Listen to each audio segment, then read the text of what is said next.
BBC started with listing only China's human rights abuses. What about America's human rights abuses?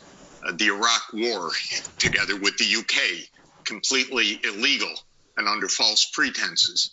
The war in Syria, the war in Libya, the continued sanctions against civilian populations in Venezuela and Iran, walking away from the Paris Climate Agreement for the last 4 years, unilateral trade actions that have been deemed illegal by WTO.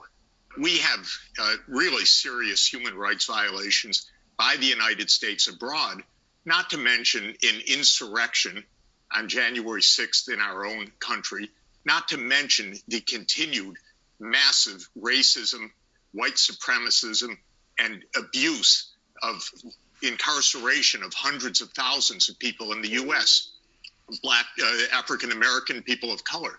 So I think that the whole premise of this story is a little bit odd. No, but sorry, I'm looking. We have to look. If I may, we have to look. Well, hang on. Sorry, Jeffrey. If I could come, Jeffrey.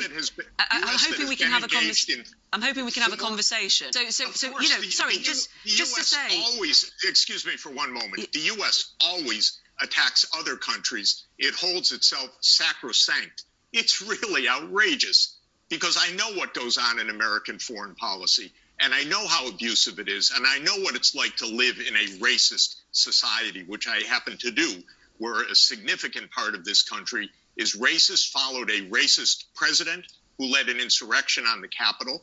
And so the framing of this issue is strange.